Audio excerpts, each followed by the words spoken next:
ऐ मेरे नौजवान साथियों, आज रमजानुल मुबारक का महीना आया तो मस्जिद में इतनी भीड़ के पैर रखने की भी जगह नहीं, सफे कम पड़ने लगी। मर्द औरत की जम में गफीर आज मस्जिद में देखने को मिल रहा है।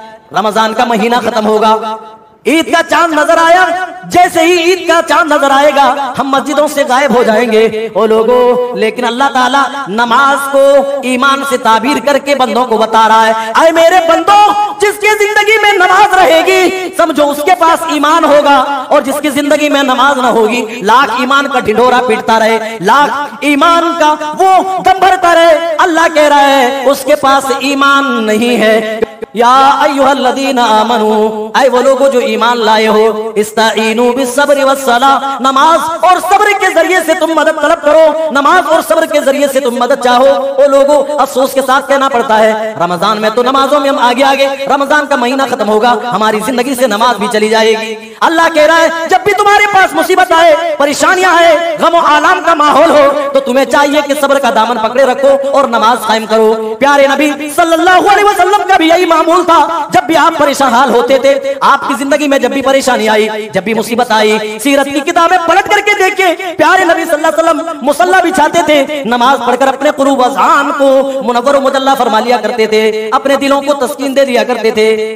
फरमाते थे या बिलालू अरिहना बिस्सला, ऐ बिलाल नमाज का वक्त हो गया है, ऐ बिलाल अजान दो जल्दी से, ऐ बिलाल जल्दी से इकामत करो ताकि तेरा नबी मुहम्मदुर रसूलुल्लाह सल्लल्लाहु अलैहि वसल्लम नमाज की अदायगी करके अपने दिलों को सुकून पहुंचा सके। ओ लोगों, तुम्हारे नबी के दिल का जो नमाज सुकून हुआ करती थी, जो नमाज तुम्हारे नबी के आंखों की ठंडक हुआ करती थी, आज अफसोस उन नमाजों को हमने जाया कर दिया है। अफसोस आज हमारी जिंदगी में नमाज नहीं है। मेरे भाइयों, जरा गौर करने का मकाम है, जरा इबरत हासिल करने का मकाम है।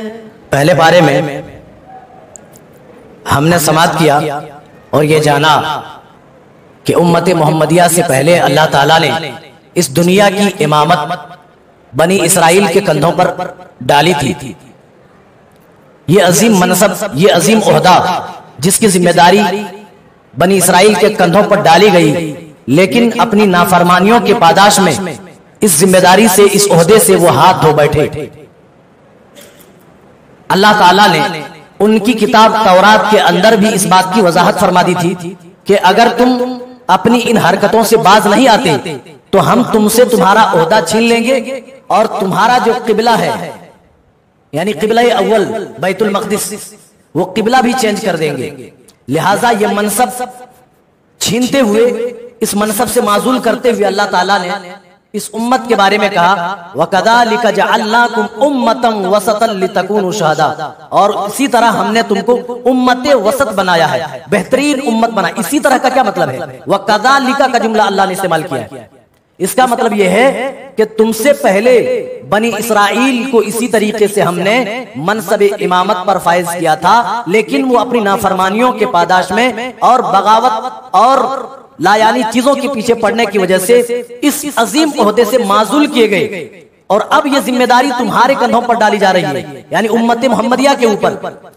वकदालिका जअल्नाकुम उम्मतन वसतन लितकूनु शुहदा अलन्नास, हमने तुम्हें उम्मत वसत बनाया है, बेहतरीन उम्मत बनाया है।